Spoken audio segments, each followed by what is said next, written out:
Sous la pluie glacée, Sophie fixe les 3 poulains agonisants abandonnés sur la plage, la marque du millionnaire Dubois gravée dans leur chair tremblante.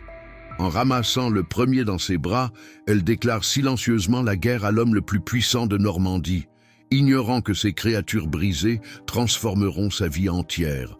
Le ciel gris de Normandie pesait lourdement sur les épaules de Sophie Moreau ce matin-là. À 26 ans, elle se retrouvait seule face à l'immensité des champs qui étendaient autour de la petite ferme de sa grand-mère.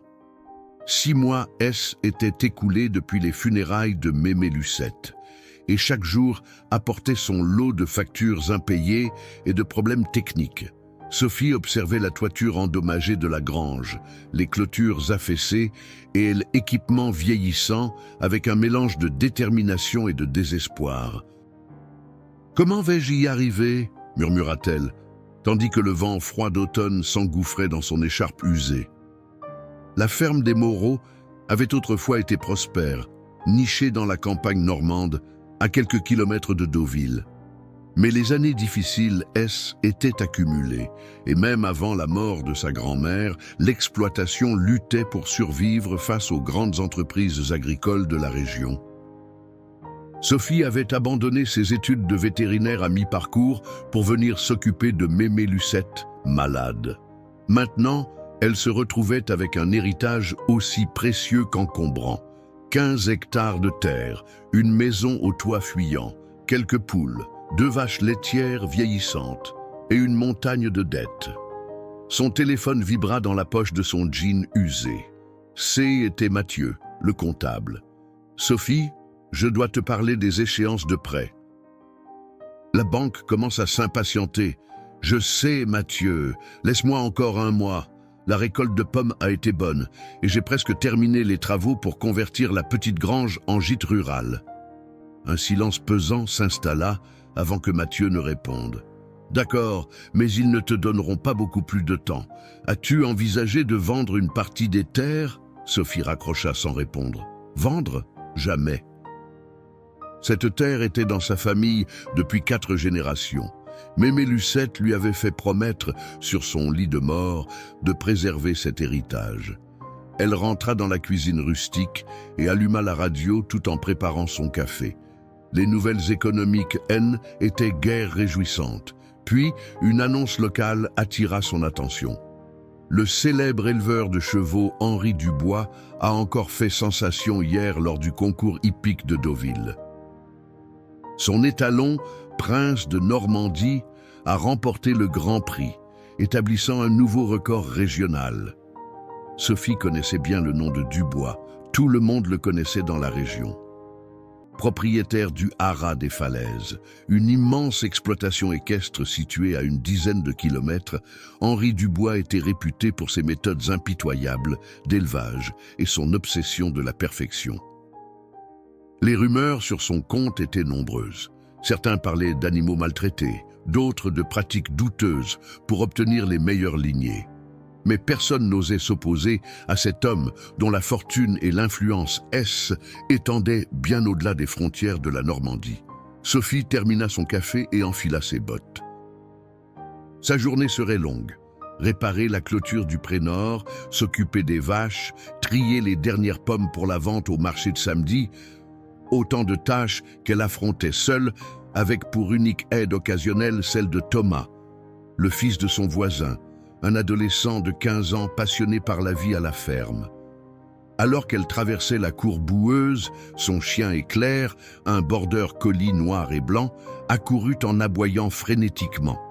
« Qu'est-ce qu'il y a, mon beau ?» demanda Sophie, intriguée par le comportement inhabituel de l'animal. Le chien tournait en rond, courait vers le chemin menant à la plage, puis revenait vers elle en gémissant. « Tu veux me montrer quelque chose ?» Éclair aboya de plus belle, puis partit en direction de la petite route menant à la plage de Galets, située à 1 kilomètre de la ferme. Sophie hésita un instant. Elle n'avait pas de temps à perdre avec les fantaisies de son chien. Pourtant, l'insistance de Éclair était inhabituelle. « D'accord, je te suis », céda-t-elle, attrapant au passage une veste plus chaude. Le chemin descendait doucement vers la côte, bordé de pommiers noueux et de haies denses. La brume matinale commençait à se dissiper, laissant entrevoir la mer grise et agitée. Éclair courait devant, s'arrêtant régulièrement pour s'assurer que sa maîtresse le suivait toujours. Arrivée à la plage déserte, Sophie scruta l'horizon. Rien d'inhabituel à première vue, juste les falaises calcaires qui se dressaient majestueusement, le bruit des vagues s'écrasant sur les galets et quelques mouettes criant au-dessus de l'eau. Mais Éclair n'en démordait pas. Il se dirigea vers une petite crique abritée à l'ombre des falaises. C'est là que Sophie les vit. 3 poulains, manifestement très jeunes, peut-être âgés de quelques mois seulement. L'un d'eux, complètement blanc, était couché sur le flanc, sa respiration visiblement laborieuse. Les 2 autres, de robe alezan, tenaient difficilement sur leurs jambes, tremblant dans le froid matinal. Ils semblaient jumeaux, avec la même tache blanche en forme d'étoile sur le front. « Mon Dieu !» souffla Sophie, s'approchant lentement pour ne pas les effrayer. Les poulains étaient dans un état déplorable. Le blanc montrait des signes évidents de malnutrition, ses côtes saillant sous sa peau. Les 2 alezans présentaient une malformation des membres antérieurs, les rendant instables sur leurs pieds. Sophie s'agenouilla près du poulain blanc, passant doucement sa main sur son encolure. L'animal frémit, mais ne tenta pas de se lever. « Comment avez-vous atterri ici ?» murmura-t-elle, cherchant des yeux un indice sur leur provenance.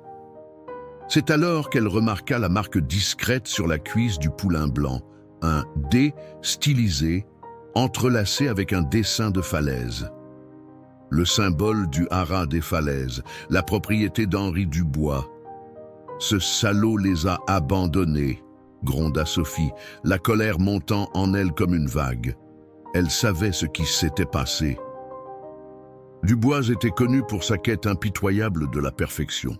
Ces poulains, avec leurs défauts physiques évidents, ne correspondaient pas à ses standards élevés.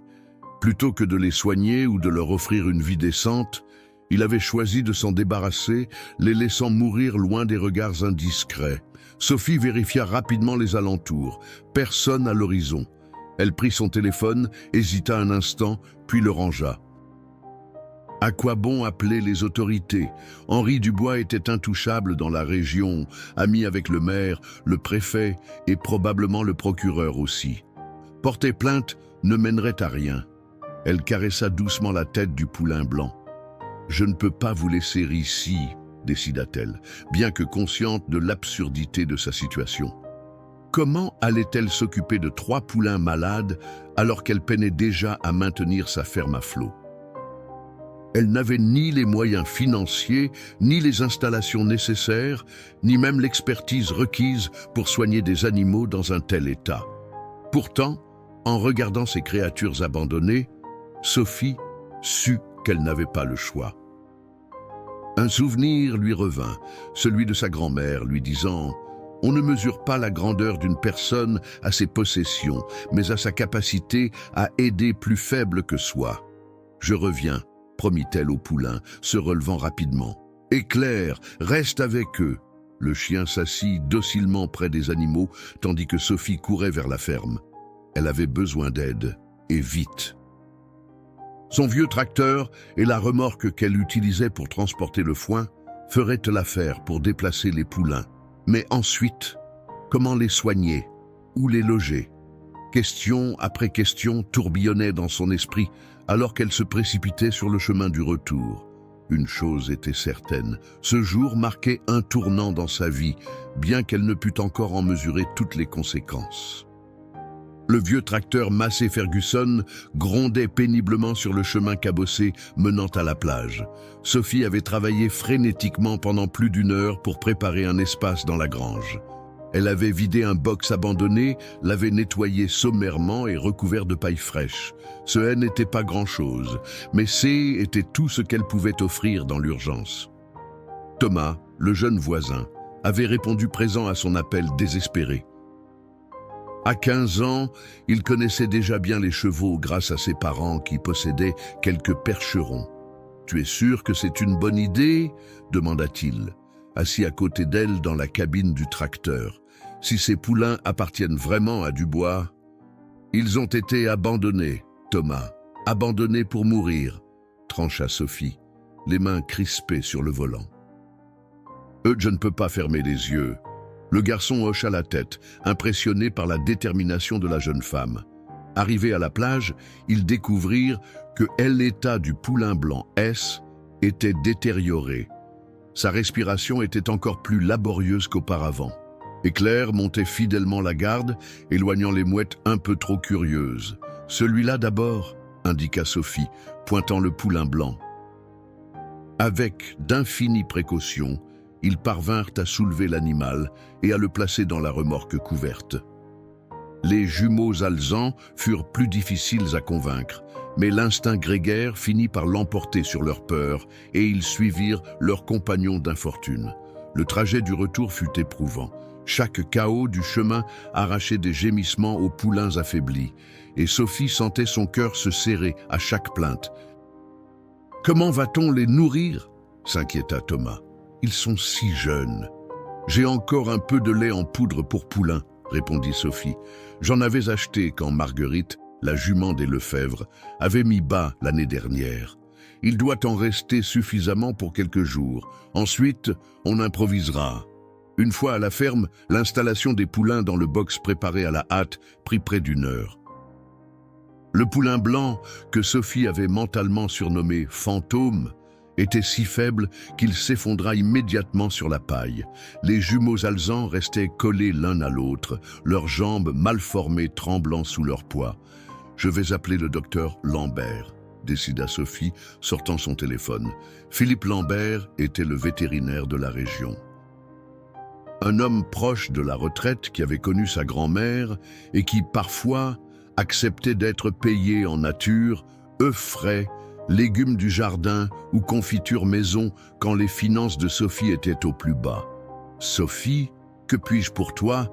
répondit-il d'une voix chaleureuse. « J'ai besoin de vous, docteur. C'est une urgence. » 1 heure plus tard, le vétérinaire examinait les 3 poulains avec une mine grave. Thomas avait dû rentrer chez lui, mais avait promis de revenir dès le lendemain matin. Celui-ci souffre de malnutrition sévère, diagnostiqua Lambert en palpant Fantôme. Sans parler de la déshydratation et probablement d'une pneumonie débutante. Quant aux jumeaux, c'est une malformation congénitale des tendons fléchisseurs. C'est ce qui explique cette position anormale des membres antérieurs. Peuvent-ils être sauvés ? Demanda Sophie, la gorge nouée. Le vétérinaire soupira, retirant ses lunettes pour les essuyer.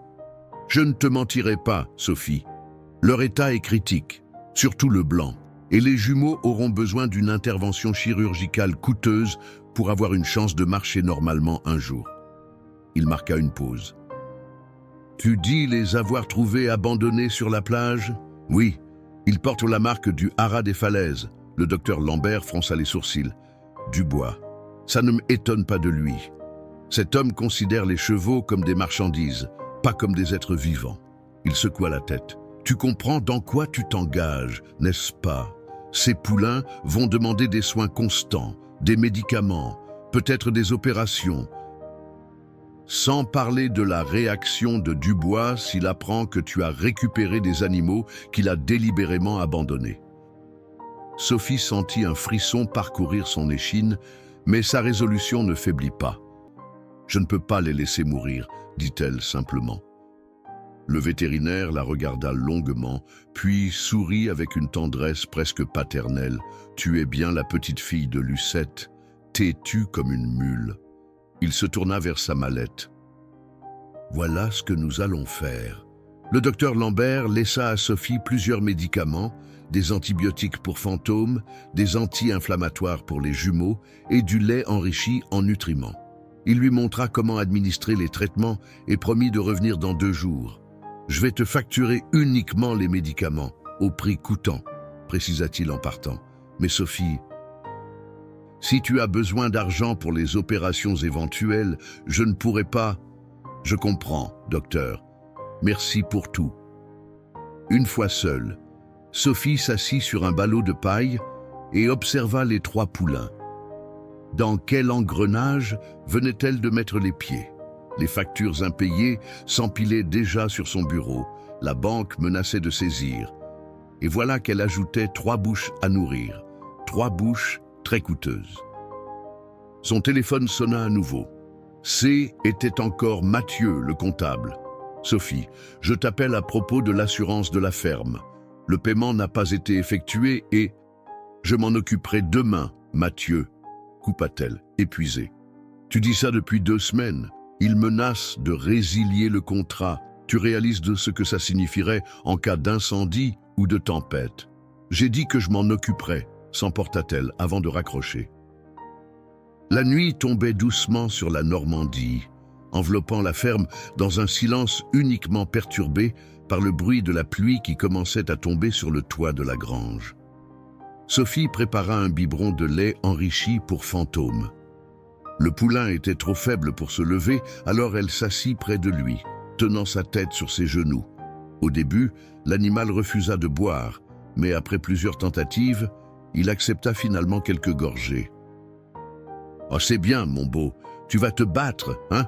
On va se battre ensemble !» Sophie ne put se résoudre à quitter la grange cette nuit-là. Elle installa un vieux matelas près du box et s'y allongea, vêtue de sa parka, éclair blotti contre elle. Toutes les 2 heures, elle se levait pour nourrir Fantôme et vérifier l'état des jumeaux. Le sommeil fut bref et agité, peuplé de rêves où Henri Dubois, tel un ogre des contes anciens, venait lui arracher ses protégés. À l'aube, Thomas arriva comme promis, apportant avec lui un thermos de café chaud et quelques viennoiseries. « Mon père pense que tu es folle », annonça-t-il en lui tendant une tasse fumante. « Il dit que tu ferais mieux de t'occuper de tes propres problèmes, plutôt que de t'encombrer avec ceux des autres. » Sophie sourit faiblement, les traits tirés par la fatigue. « Ton père n'a pas tort, c'est probablement de la folie. »« Mais ?» demanda Thomas avec un demi-sourire. « Mais on ne choisit pas toujours ce qui nous arrive, n'est-ce pas? Parfois, ce sont les événements qui nous choisissent. » Le garçon acquiesça, puis s'approcha des poulains. Fantôme semblait avoir passé une nuit difficile, mais il respirait toujours. Les jumeaux, eux, s'étaient aventurés à goûter un peu de foin disposé dans un râtelier bas. « Comment vas-tu les appeler ?» s'enquit Thomas. Sophie n'avait pas encore réfléchi à cette question. Nommer ces animaux rendrait leur présence plus réelle, plus permanente. « Eh bien, j'appelle déjà le blanc Fantôme, dans ma tête, pour les jumeaux. » Elle les observa un moment. Malgré leurs jambes déformées, ils dégageaient une certaine noblesse, une dignité tranquille. Peut-être courage et espoir. « Ça fait un peu cliché, non ?» taquina Thomas. Sophie éclata d'un rire fatigué. « Tu as raison. Disons, tempête et orage, ils sont nés dans la tourmente après tout. »« J'aime bien, » approuva le jeune homme. « Fantôme, tempête et orage. » 3 survivants. S'ils survivent, tempéra Sophie, soudain rattrapée par la réalité de leur situation. La matinée passa rapidement, entre les soins aux poulains et les tâches habituelles de la ferme. Sophie dut faire preuve d'ingéniosité pour nourrir ses vaches, s'occuper de ses poules et continuer les travaux du futur gîte, tout en retournant régulièrement auprès des poulains. Vers midi, alors qu'elle changeait le pansement sur une plaie de tempête, elle entendit le bruit d'une voiture s'engageant dans son allée. Par la petite fenêtre de la grange, elle aperçut une berline noire rutilante, le genre de véhicule qu'on ne voyait jamais dans ce coin rural de Normandie. Son cœur manqua un battement lorsqu'elle vit Henri Dubois en descendre. Le cœur battant, Sophie referma doucement la porte du box. Elle fit signe à Thomas de rester auprès des poulains et sortit de la grange pour affronter son visiteur. Henri Dubois se tenait au milieu de la cour, observant les bâtiments délabrés avec un mépris non dissimulé. Grand, élancé, vêtu d'un manteau en cachemire gris et d'une écharpe en soie, il incarnait tout ce que Sophie détestait, l'arrogance des puissants, la suffisance des riches, le dédain pour ceux qui luttaient quotidiennement. Mademoiselle Moreau, je présume. Sa voix était aussi froide que le vent d'automne qui balayait la cour. Monsieur Dubois, que me vaut l'honneur de votre visite ? Répondit Sophie, s'efforçant de maintenir un ton neutre malgré la colère qui bouillonnait en elle.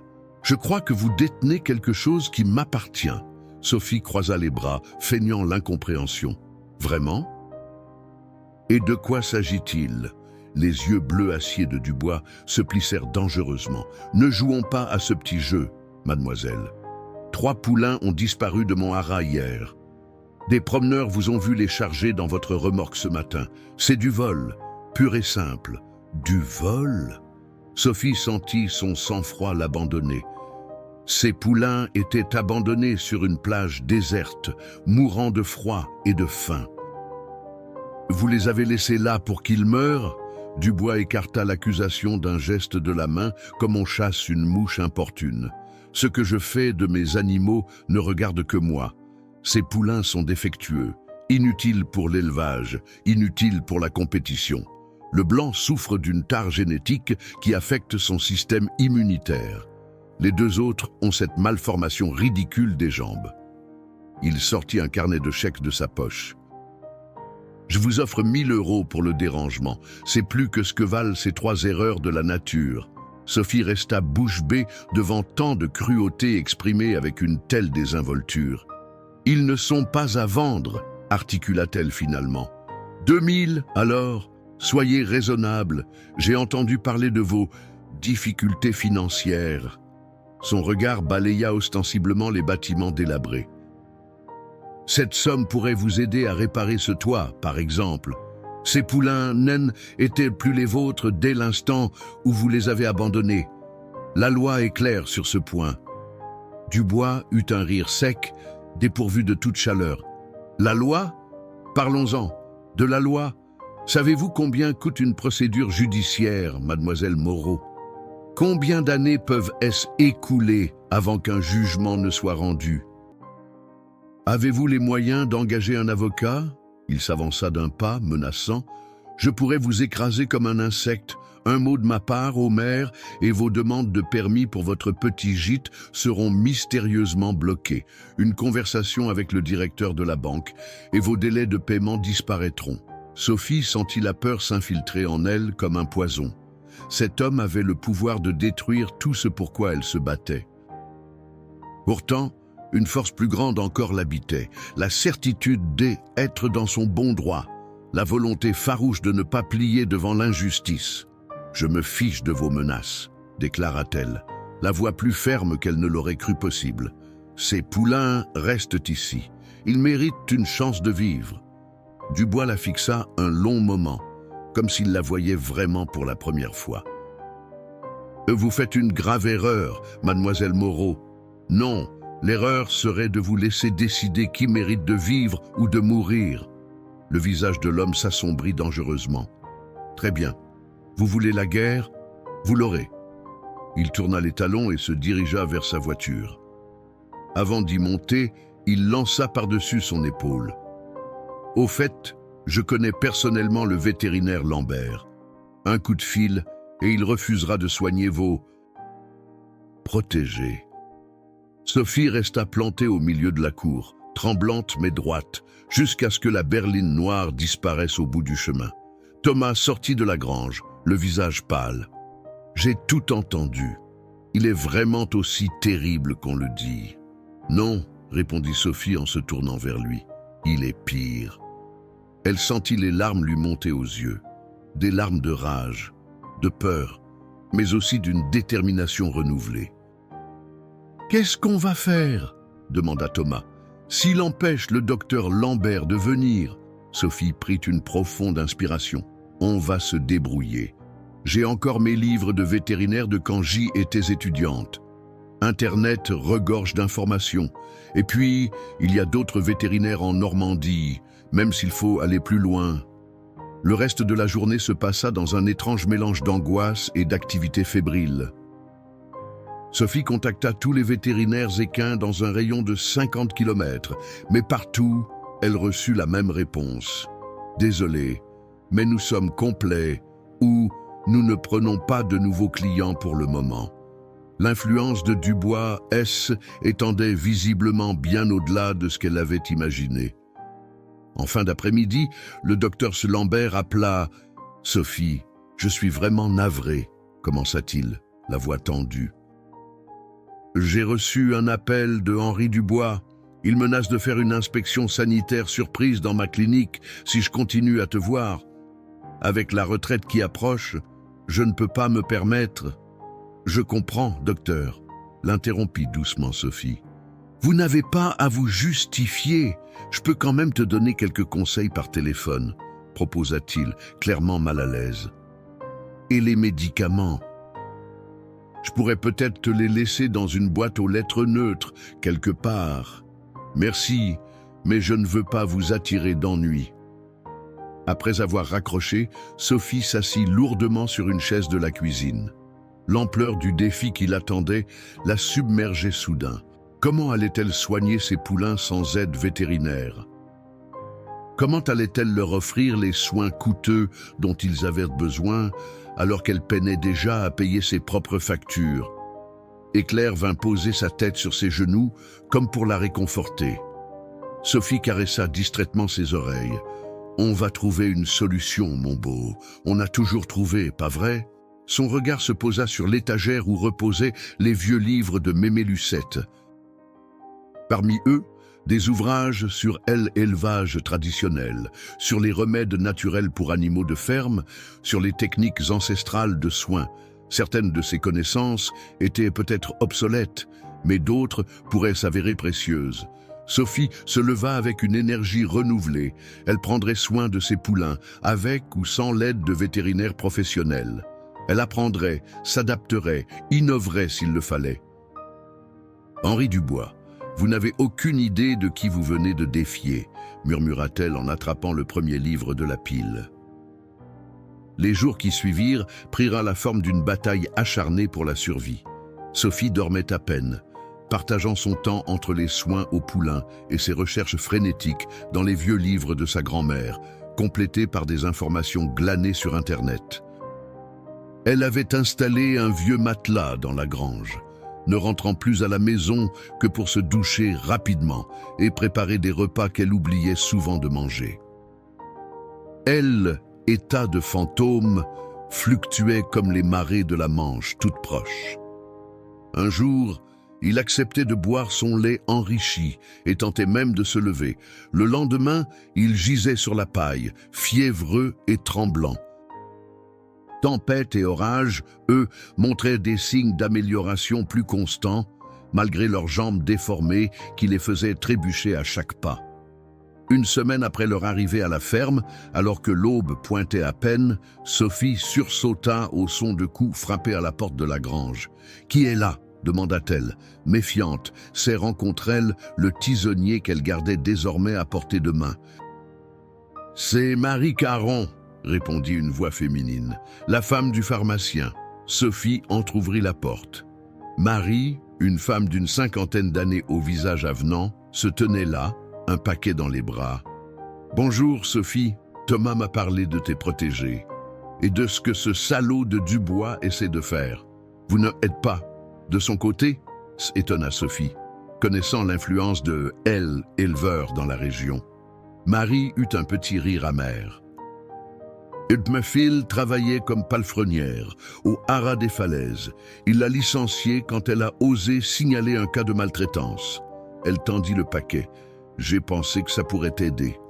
À l'intérieur, Sophie découvrit des antibiotiques, des anti-inflammatoires et divers produits de soins vétérinaires. Comment avez-vous?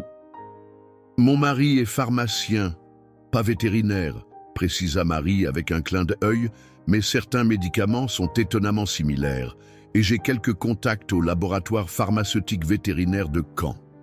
Les larmes aux yeux, Sophie la remercia chaleureusement. Je ne suis pas la seule à en avoir assez des méthodes de Dubois, ajouta Marie avant de partir. Beaucoup dans le village le craignent, mais personne ne l'aime. Ce soutien inattendu redonna courage à Sophie. Dans les jours qui suivirent, d'autres habitants du village vinrent discrètement lui offrir leur aide. Un sac d'avoine ici, Des suppléments nutritionnels là, et même un jeune étudiant vétérinaire en vacances chez ses parents qui passa examiner les poulains et confirmer que le traitement improvisé par Sophie était sur la bonne voie.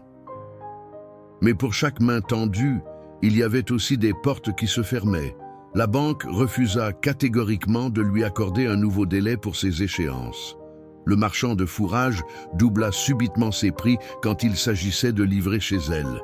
Et Mathieu, son comptable, l'appela un matin, la voix défaite. « Sophie, je suis désolé, mais je ne peux plus m'occuper de tes comptes. »« Quoi ? Mais pourquoi ? Le cabinet pour lequel je travaille gère aussi la comptabilité du Haras des Falaises. C'est notre plus gros client. Je n'ai pas le choix. » Sophie raccrocha, le cœur lourd. Henri Dubois tenait sa promesse. Elle, écrasait méthodiquement, coupant une à une ses lignes de soutien.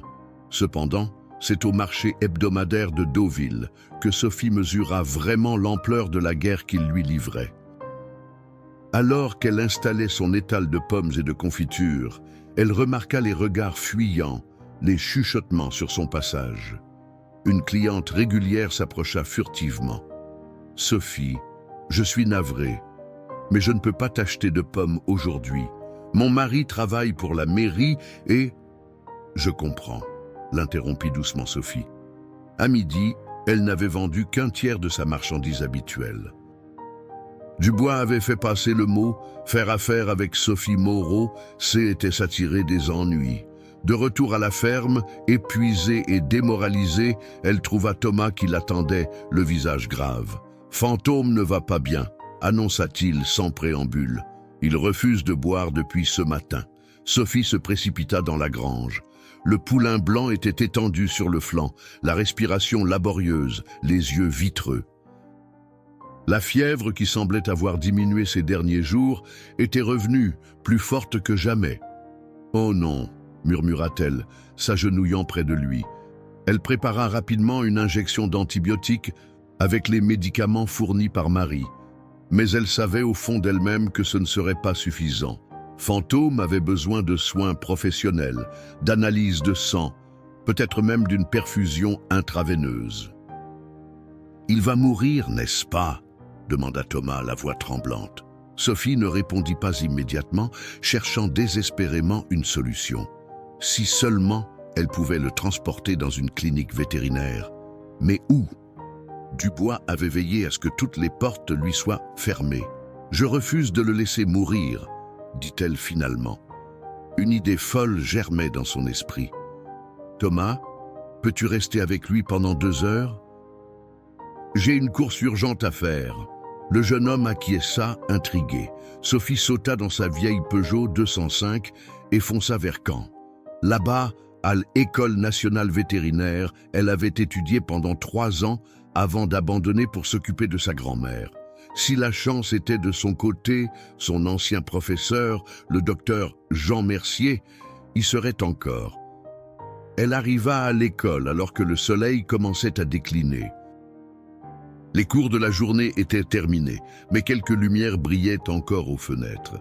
Le cœur battant, elle se dirigea vers le bâtiment administratif. À l'accueil, une jeune femme leva les yeux de son ordinateur. « Je peux vous aider ? J'aimerais voir le professeur Mercier, s'il est encore là. »« Vous avez rendez-vous ? » ?»« Non, mais c'est urgent. »« Je suis une ancienne étudiante, Sophie Moreau. » La réceptionniste hésita puis décrocha son téléphone. Après un bref échange, elle indiqua un couloir à Sophie. « Bureau 307, il vous attend. » Le professeur Mercier n'avait guère changé en 3 ans. Toujours aussi grand et maigre, avec sa barbe poivre et sel soigneusement taillée et ses lunettes à monture d'écaille. Il accueillit Sophie avec un sourire chaleureux. « Mademoiselle Moreau, quelle surprise de vous revoir. J'ai toujours regretté que vous ayez dû interrompre vos études. Vous étiez l'une de mes élèves les plus prometteuses. » Sophie lui expliqua rapidement sa situation.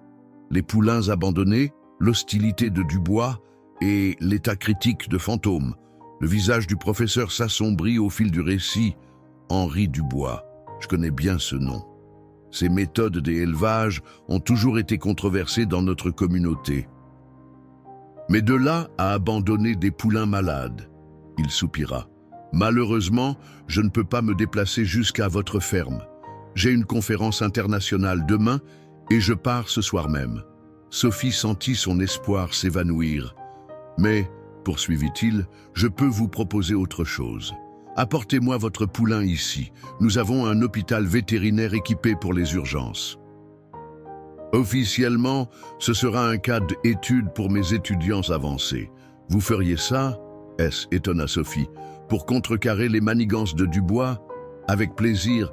Et puis, comme je l'ai dit, vous étiez une étudiante brillante. Je serais curieux de voir comment vous vous débrouillez avec ces cas difficiles. 1 heure plus tard, Sophie était de retour à la ferme.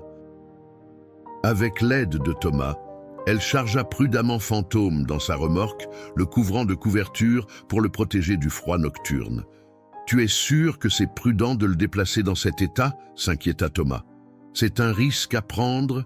admit Sophie. « S'il reste ici sans soins appropriés, il mourra certainement. Au moins, à l'école vétérinaire, il aura une chance. » Le trajet jusqu'à Caen fut éprouvant.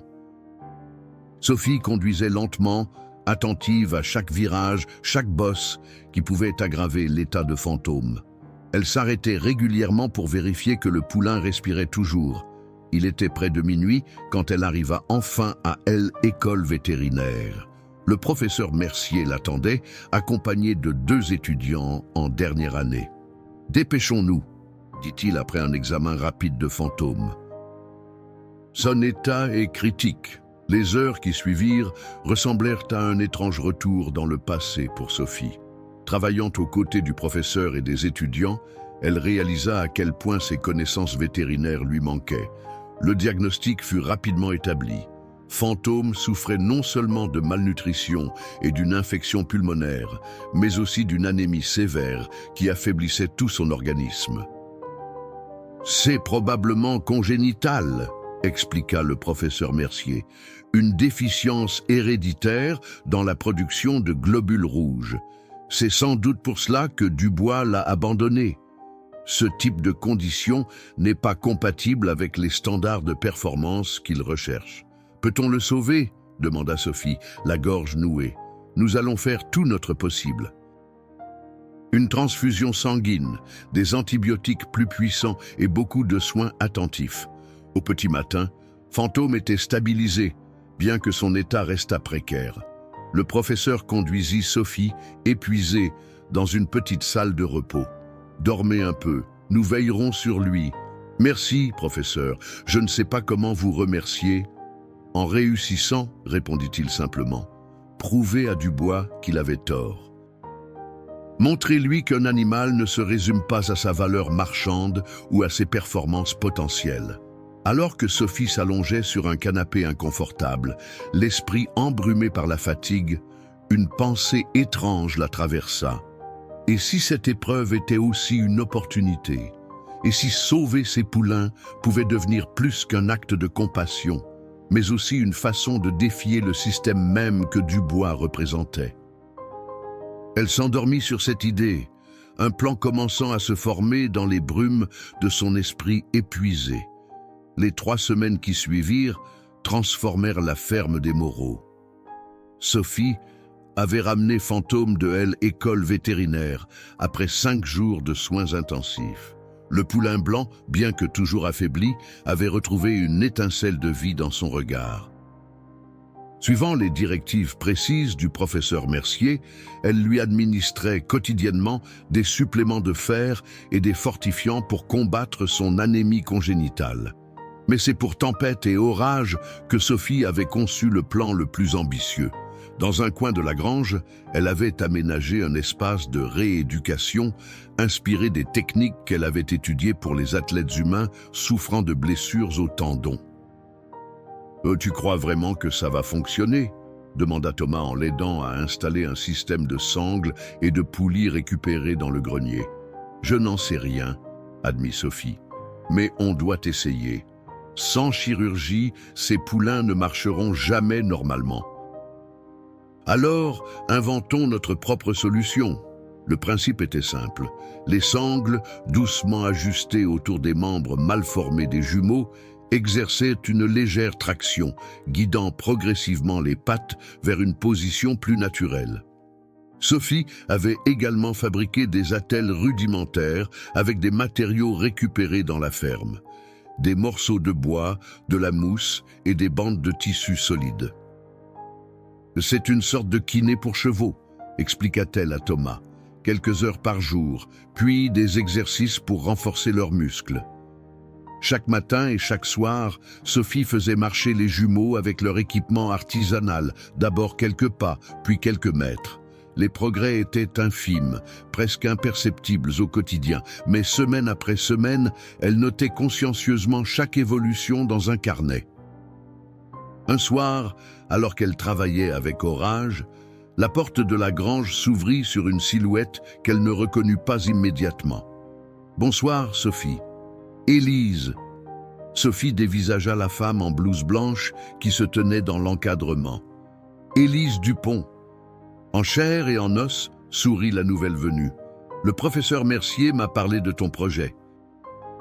Je passais dans le coin et j'ai pensé venir voir par moi-même. » Élise avait été une camarade de promotion de Sophie à l'école vétérinaire. Contrairement à elle, elle avait terminé ses études et travaillait maintenant dans une clinique équine réputée près de Paris. « Ton professeur n'a pas pu s'empêcher d'en parler aux conférences vétérinaires », expliqua Élise en s'approchant des poulains. Sophie Moreau qui défie Henri Dubois et tente de réhabiliter ses rebuts. « Tu fais des vagues, ma chère. » « Ce N n'était pas mon intention, » répondit Sophie, mal à l'aise. Élise examina attentivement le système de rééducation improvisé. C'est ingénieux, en fait, de l'orthopédie équine avec des moyens de fortune. Elle regarda Sophie avec un mélange d'admiration et de curiosité. « Tu as toujours été douée pour les solutions non conventionnelles. » Je me souviens de ce débat en 3e année où tu avais défendu les approches alternatives pour le traitement de la fourbure. Et toi, tu soutenais mordicus, l'approche traditionnelle, se rappela Sophie avec un sourire. J était jeune et arrogante, admit Élise. Mais aujourd'hui, je dois reconnaître que certaines de tes idées ont du mérite. Elle s'agenouilla pour examiner les jambes d'Orage. Les tendons commencent à se réaligner. C'est subtil mais réel. Combien de temps passes-tu chaque jour avec ces attelles? 4 sessions d'1 heure, plus les exercices de renforcement. Élise siffla d'admiration. C'est un travail de titan, surtout pour une personne seule. Thomas m'aide quand il peut, et d'autres villageois viennent parfois donner un coup de main. Contre Dubois. Certains sont là pour ça, oui. D'autres juste pour les poulains. Élise se releva et sortit son téléphone. « Ça ne te dérange pas si je prends quelques photos? J'aimerais montrer ça à mes collègues. » Sophie hésita. « Tu ne travailles pas avec Dubois, n'est-ce pas? » Dieu m'en garde. Cet homme est l'antithèse de tout ce en quoi je crois en tant que vétérinaire. Élise rangea son téléphone. « Mais je comprends ta méfiance.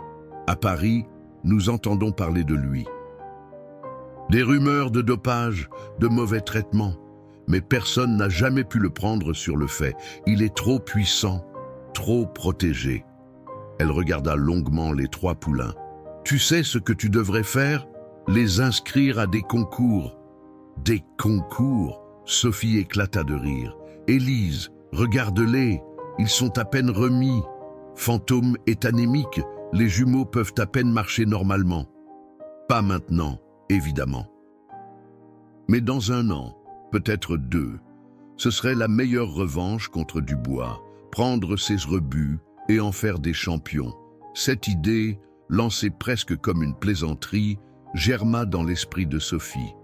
Oui, quelle belle revanche ce serait de montrer au monde que ces poulains abandonnés pouvaient exceller, de prouver que la valeur d'un être ne se mesure pas à sa perfection physique, mais à sa volonté. À son cœur. « Ah, tu crois que c'est possible ?» demanda-t-elle, soudain sérieuse. Élise haussa les épaules. « Dans des catégories adaptées, pourquoi pas? tempête et orage pourraient ne participer à des épreuves de dressage où la technique et la précision comptent plus que la vitesse. Quant à Fantôme, son anémie sera toujours un handicap pour les épreuves d'endurance, mais pour les concours de beauté ou les démonstrations. Il a une allure magnifique. Avant de partir, Élise promit d'envoyer à Sophie des articles scientifiques récents sur la réhabilitation équine et de rester en contact. Je reviendrai voir leurs progrès. Et Sophie, ce que tu fais ici, c'est remarquable. Ne laisse personne te dire le contraire. Cette visite inattendue insuffla à Sophie une énergie nouvelle. L'idée des concours, aussi folle qu'elle puisse paraître, lui donnait un objectif concret, un horizon vers lequel tendre. Ce N était plus seulement une question de survie. Il s'agissait maintenant de réhabilitation complète, de transformation, de renaissance. Le lendemain, en se rendant au village pour acheter des provisions, Sophie remarqua des regards différents posés sur elle. Non plus des regards fuyants ou méfiants, mais curieux, parfois même admiratifs. Une femme qu'elle connaissait à peine l'arrêta devant la boulangerie. « C'est vrai ce qu'on raconte? Vous soignez les poulains que Dubois a abandonnés ?» Sophie acquiesça, surprise par l'intérêt soudain. « Mon fils est passionné par les chevaux, » poursuivit la femme. « Il a 12 ans et un talent fou pour le dessin.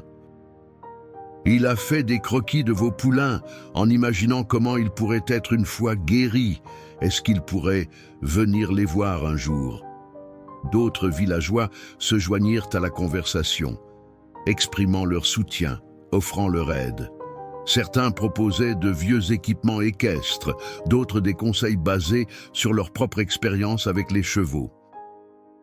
L'un d'eux, un ancien maréchal ferrant à la retraite, proposa même de venir adapter des fers spéciaux pour les jumeaux, conçus pour les aider à mieux répartir leur poids.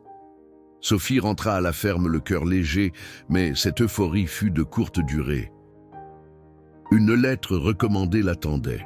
Un avis de la mairie annonçant une inspection sanitaire de son exploitation, suite à une dénonciation anonyme concernant de possibles conditions de élevage inadéquat. « Dubois », murmura-t-elle, froissant le papier dans son poing. L'inspection était prévue pour la semaine suivante. Sophie savait que C était une manœuvre de son adversaire pour lui mettre des bâtons dans les roues, peut-être même pour lui faire retirer la garde des poulains. Elle devait se préparer. Les jours suivants furent consacrés à rendre la grange aussi irréprochable que possible. Thomas mobilisa ses amis du lycée pour l'aider à nettoyer, réparer, organiser. Marie, la femme du pharmacien, apporta tous les documents vétérinaires nécessaires pour prouver que les poulains recevaient des soins appropriés. L'ancien maréchal ferrant, Monsieur Leroy, vint non seulement ajuster des fers spéciaux pour les jumeaux, mais aussi donner son avis expert sur leur réhabilitation. « Ces attelles sont ingénieuses », commenta-t-il, en examinant le système conçu par Sophie. « Mais je pense qu'on peut faire encore mieux. » De ses mains calleuses, il dessina des modifications pour améliorer le dispositif, basé sur sa longue expérience des problèmes de locomotion équine. Le jour de l'inspection, Sophie était prête. La grange avait été transformée en un centre de réhabilitation modeste, mais fonctionnel. Des graphiques détaillant les progrès des poulains étaient affichés près de chaque box.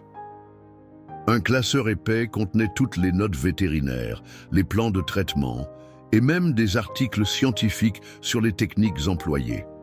L'inspecteur, un homme sec au visage impassible, arriva accompagné d'un assistant. Sophie reconnut immédiatement l'influence de Dubois dans leurs questions pointilleuses, leurs remarques désobligeantes à peine voilées. « Vous comprenez, mademoiselle Moreau ?» dit l'inspecteur en gribouillant sur son formulaire, que l'élevage équin est soumis à des régulations strictes. Vous n'êtes pas enregistrée comme éleveuse professionnelle. « Je ne suis pas éleveuse, » répondit calmement Sophie. « Je réhabilite 3 poulains abandonnés, ce qui relève du sauvetage animal, non de l'élevage commercial. »« C'est une zone grise, » marmonna l'homme, clairement contrarié par sa réponse préparée. et ces installations improvisées, je ne suis pas certain qu'elles répondent aux normes. Quelles normes exactement ? Demanda Sophie, feignant l'innocence. Puisqu'il ne s'agit pas d'un élevage commercial, mais d'une réhabilitation privée, je serais curieuse de connaître les textes de loi applicables. L'inspecteur se racla la gorge, pris au dépourvu. À cet instant, une voiture s'arrêta dans la cour. Sophie fut stupéfaite de voir le professeur Mercier en descendre, accompagné d'Élise. « Ah, monsieur Tarpin !» lança joyeusement le professeur en s'approchant de l'inspecteur. « Quel plaisir de vous revoir !»« Je ne savais pas que vous vous occupiez de ce dossier.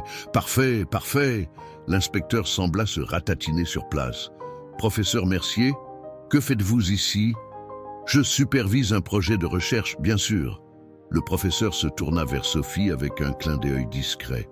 Mademoiselle Moreau collabore avec notre école sur une étude novatrice de réhabilitation équine. Ces méthodes sont suivies de près par notre département de recherche. Je n'étais pas au courant, balbutia l'inspecteur. Naturellement, le projet n'est pas encore officiellement annoncé. Question de propriété intellectuelle, vous comprenez. Le professeur prit l'homme par l'épaule et l'entraîna vers les box. « Venez, je vais vous montrer les résultats fascinants que nous obtenons déjà. » Sophie échangea un regard reconnaissant avec Élise, qui lui murmura « On a appris pour l'inspection. » Le professeur a annulé 3 rendez-vous pour être ici. L'attitude de l'inspecteur changea du tout au tout en présence du professeur. De pinailleur hostile, il devint un auditeur attentif, hochant la tête aux explications scientifiques de Mercier, visiblement impressionné par les progrès documentés des poulains. À la fin de la visite, il signa son rapport avec un sourire crispé. « Tout semble en ordre, mademoiselle Moreau. Continuez votre excellent travail. » Dès que la voiture de l'inspection disparut au bout du chemin, Sophie se tourna vers ses sauveurs. « Comment pourrais-je jamais vous remercier ?» Le professeur balaya sa gratitude d'un geste. « C'est moi qui devrais vous remercier. Vous avez transformé une tragédie en opportunité scientifique réelle. » Il observa les poulains avec intérêt. « Ces techniques de rééducation que vous avez développées, elles méritent vraiment d'être étudiées sérieusement. » « Ce n'est rien d'extraordinaire, » protesta Sophie. « Juste des adaptations de méthodes existantes. L'innovation vient souvent de la nécessité, » intervint Élise. « Et vous avez innové, Sophie. Ne sous-estimez pas ce que vous avez accompli ici. » Avant de partir, le professeur lui fit une proposition qui allait changer le cours de son parcours. J'aimerais que cette ferme devienne un site d'études officielles pour nos étudiants en dernière année. Un jour par semaine, un groupe viendrait observer vos méthodes, vous aider et apprendre de votre expérience. En échange, l'école fournirait médicaments et expertise. Sophie accepta, émue aux larmes. Ce partenariat inespéré lui offrait non seulement les ressources dont elle avait cruellement besoin, mais aussi une légitimité que Dubois ne pourrait pas si facilement attaquer. Cette nuit-là, seule dans la grange, avec ses protégés, Sophie réalisa pleinement le chemin parcouru. Il y a à peine 2 mois, elle se battait désespérément pour maintenir la ferme à flot. Aujourd'hui, elle était au centre d'un projet de réhabilitation qui suscitait l'intérêt d'experts reconnus. En voyant Fantôme se lever pour venir frotter sa tête contre son épaule, en observant tempête et orage se déplacer avec une aisance croissante malgré leurs attelles, Sophie sentit une certitude s'ancrer profondément en elle. Ces poulains n'étaient pas des erreurs de la nature, ils étaient des combattants, des survivants. Et un jour, ils brilleraient. Dubois n'a aucune idée de ce qu'il attend, murmura-t-elle en caressant l'encolure de Fantôme. Aucune idée. 1 an s'était écoulé depuis le sauvetage des poulains. La ferme des Moreau, autrefois symbole de déclin, bourdonnait désormais d'une activité presque constante. L'ancien verger abandonné avait été transformé en un paddock d'entraînement où Sophie travaillait quotidiennement avec ses protégés. La grange, rénovée grâce à l'aide des villageois et des étudiants vétérinaires, abritait maintenant un équipement modeste mais fonctionnel pour la réhabilitation équine. Ce matin de juin, baigné de soleil normand, Sophie observait Fantôme galoper librement dans le paddock. Le poulain blanc d'autrefois était devenu un jeune étalon élégant au port de tête fière. Son anémie, bien que toujours présente, était maintenant parfaitement contrôlée grâce à un régime alimentaire spécifique et des suppléments adaptés. Sa robe immaculée brillait sous les rayons du soleil. Qui aurait cru qu'il tiendrait debout un jour, ce petit-là, lança Monsieur Leroy, le maréchal Ferrand retraité qui était devenu un habitué de la ferme. Pas Henri Dubois, en tout cas, répondit Sophie avec un sourire satisfait. Dans le box voisin, Tempête et Orage se reposaient après leur séance d'exercice matinale. Les attelles que Sophie avait conçus un an plus tôt avaient évolué, se raffinant grâce aux conseils des spécialistes et à sa propre expérience. Les résultats dépassaient toutes les espérances. Les jumeaux pouvaient désormais marcher presque normalement, leur démarche ne trahissant leur ancienne malformation que par un léger déséquilibre lors des virages serrés. Le téléphone de Sophie vibra dans sa poche. Un message de Élise. Concours régional de Saint-Lô dans 3 mois. Inscription ouverte jusqu'à la semaine prochaine. Tu te lances ? Sophie sentit son cœur accélérer. Depuis des mois, Élise et le professeur Mercier l'encourageaient à inscrire ses poulains à des compétitions pour concrétiser sa revanche sur Dubois. L'idée, d'abord considérée comme un rêve lointain, était devenue une possibilité tangible à mesure que ses protégés progressaient. « Tu as l'air préoccupé », remarqua Thomas, maintenant âgé de 16 ans et toujours aussi dévoué à la cause des poulains. « Mauvaise nouvelle ? Non, au contraire. » Sophie lui montra le message. « C'est juste. »« Je ne sais pas si nous sommes prêts. » Thomas regarda Fantôme qui, était arrêté pour les observer, comme comprenant qu'on parlait de lui. « Moi, je crois qu'il est prêt, » dit-il simplement. « Et les jumeaux aussi, pour les épreuves adaptées. » Les épreuves adaptées étaient des compétitions développées spécifiquement pour les chevaux en réhabilitation ou avec des handicaps physiques. Elle mettait l'accent sur la précision et la technique plutôt que sur la vitesse ou l'endurance. Sophie était sur le point de répondre quand un véhicule s'engagea dans l'allée. Un 4x4 rutilant qu'elle ne reconnut pas. Un homme en descendit, accompagné d'une femme élégante qui semblait mal à l'aise sur ses talons hauts enfoncés dans la terre battue de la cour. « Mademoiselle Moreau » appela l'homme en s'approchant. « Je suis Jacques Pelletier, journaliste pour Équitation Magazine. Et voici Claudine Dufour, notre photographe. » Sophie échangea un regard surpris avec Thomas. Comment ce magazine national avait-il entendu parler de son modeste projet ? « Le professeur Mercier nous a contactés, » expliqua le journaliste, comme lisant dans ses pensées. « Il nous a parlé de votre travail ici, de ces poulains que vous avez sauvés et réhabilités. » C'est exactement le genre d'histoire qui intéresse nos lecteurs. La séance qui suivit fut surréaliste pour Sophie. Elle raconta son histoire, leur histoire, tandis que Claudine prenait des centaines de photos des poulains sous tous les angles. Le journaliste s'intéressa particulièrement à l'origine des poulains. Donc ces animaux ont été abandonnés par Henri Dubois lui-même, le célèbre éleveur du haras des falaises ? Sophie hésita. Accuser publiquement Dubois pourrait déclencher des représailles juridiques qu'elle n'avait pas les moyens d'affronter. Disons qu'ils portaient sa marque et qu'ils ont été trouvés abandonnés, répondit-elle prudemment. Le journaliste sourit, comprenant le message sous-jacent. Et maintenant, vous envisagez de les inscrire à des concours. Comment savez-vous ça ? Étonna Sophie. Le professeur Mercier est très enthousiaste à ce sujet. Il pense que vous pourriez changer la perception de l'industrie équestre sur les chevaux considérés comme imparfaits. La visite se termina par une démonstration des exercices de réhabilitation avec les jumeaux et une séance de galop libre avec Fantôme. En partant, le journaliste promit que l'article paraîtrait dans le numéro du mois suivant. Préparez-vous à recevoir des visiteurs, avertit-il. Ce genre d'histoire touche les gens. À peine 2 semaines après la publication de l'article intitulé « Des rebuts aux champions, le miracle de la ferme Moreau », la prédiction du journaliste se réalisa. Des passionnés d'équitation commencèrent à affluer, désireux de voir les fameux poulains sauvés et leurs techniques de réhabilitation.